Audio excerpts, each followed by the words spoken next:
Ajo që shikoj unë dhe në praktikën e përditshme klinike është që shumë prindër vinë me një fëmijë 2 vjeç, 2 vjeç e gjysmë, 1 vjeç e gjysmë dhe thonë është hiperaktiv, mos ka ADHD apo mos ka një problematik tjetër. Në fakt ADHD-ja është një çrregullim, diagnoza e së cilës vihet mbas moshës 3 vjeç dhe shenjat duhet të kenë qenë të pranishme përpara moshës 12 vjeç. Pra, përpara moshës 3 vjeç ne nuk mund të flasim për ADHD dhe nuk mund të vendosim një diagnozë ADHD-je. Jo çdo fëmijë që është hiperaktiv dhe është impulsiv ka ADHD.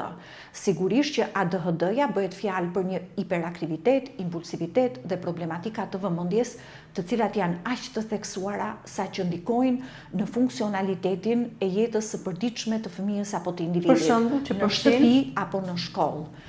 Është i pakujdesshëm, është shumë i lëvizshëm, nuk lë në thojza 2 gur bashk, është e pamundur pra të lodh kur e shikon, sepse lëvizshmëria e këtij fëmijë është kaq e shtuar sa që në një sekondë e ke në një moment duke kapur një objekt, në sekondën tjetër e ke në një moment tjetër duke kapur një objekt tjetër, është e pamundur ta ulësh për të ekzekutuar detyra që mund të ketë në kopësht apo në shkollë, apo problematika të tjera që mund të ketë të pranishme ky fëmijë.